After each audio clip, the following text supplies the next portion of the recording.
75 नंतर नरेंद्र मोदी हे निवृत्त होणार आणि देवेंद्र फडणवीस हे केंद्रात जाणार अशी चर्चा सध्या चांगली जोर धरते आणि या सगळ्या चर्चांना खुद्द देवेंद्र फडणवीस यांनीच पूर्णविराम दिलाय। 2029 पर्यंत आपणच मुख्यमंत्री राहणार असे देवेंद्र फडणवीसांनी स्पष्ट केलंय। फडणवीसांच्या या वक्तव्यानंतर खासदार संजय राऊतांनी एकनाथ शिंदेंना टोला लगावलाय। फडणवीस नेमके काय म्हणाले आणि त्यावर महायुतीतील नेत्यांच्या भूमिका काय आहेत हे जाणून घेण्यासाठी आपण हा स्पेशल रिपोर्ट पाहूया।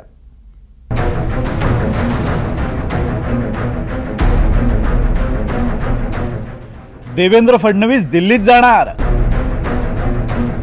2029 साठी फडणवीस दिल्लीच्या वाटेवर। राज्यात फडणवीसांच्या जागी कोणता नवा चेहरा?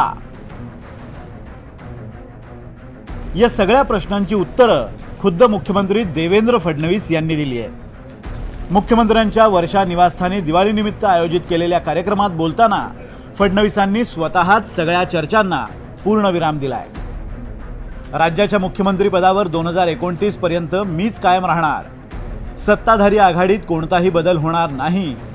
तसंच माझं कार्यक्षेत्र हे महाराष्ट्रापुरतच मर्यादित आहे, दिल्ली अजून दूर आहे असे स्पष्ट संकेत फडणवीसांनी दिले आहेत। 2014च्या लोकसभा निवडणुकीत भाजपला मोठा झटका बसला आणि फडणवीस बॅकफूटवर गेले, पण त्यानंतरच्या विधानसभा निवडणुकीत महाविकास आघाडीला चारी मुंड्या चित करत महायुती सत्तेवर आली।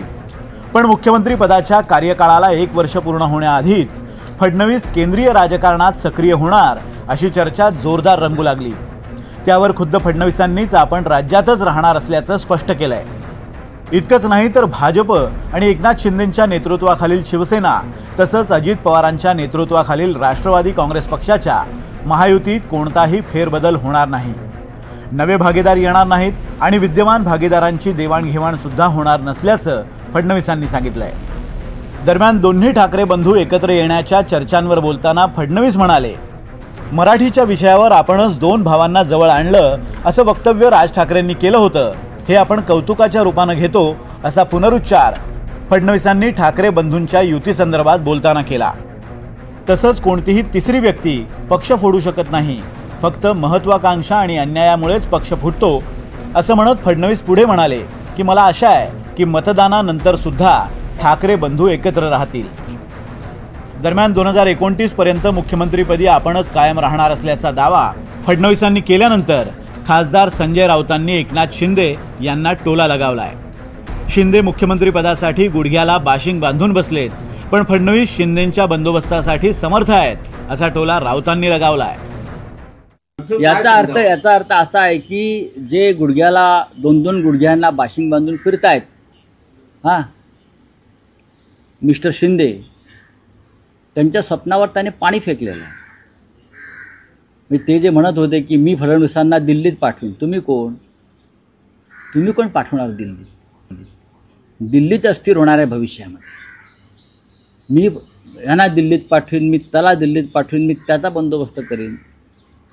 मी जे काय फडणवीसांना ओळखतो, त्यांचं राजकारण पाहतो, फडणवीस हे शिंदेंचा बंदोबस्त करायला समर्थ आहे। देवेंद्र फडणवीस हेच 2029 पर्यंत मुख्यमंत्री राहतील यात दुमत नाही। सर्व आमदारांचा फडणवीसांना मोठा पाठिंबा आहे। महाराष्ट्राच्या कल्याणासाठी फडणवीसांनी राज्याचं नेतृत्व करावं अशी सर्वांची भावना असल्याचं अजित पवार गटाचे नेते आणि कृषी मंत्री दत्तात्रय भरणे यांनी म्हटलंय।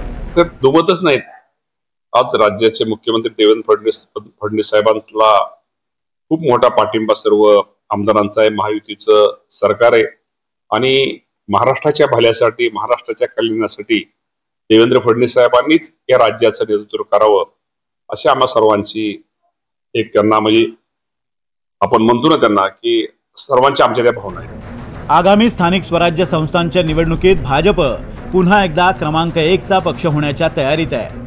दुसरीकडे 2024च्या लोकसभेचं उट्ट काढण्यासाठी आणि पुढील विधानसभा निवडणुकीत दमदार यश मिळवण्यासाठी पक्षाला अधिक ताकद देणाऱ्या नेत्याची गरज आहे। त्यामुळे केंद्रीय नेतृत्वही 2029 पर्यंत फडणवीसांना राज्यातच ठेवणार असल्याचं विश्वसनीय सूत्रांकडून समजतंय। सागर कुलकर्णीसह ब्युरो रिपोर्ट, NDTV मराठी।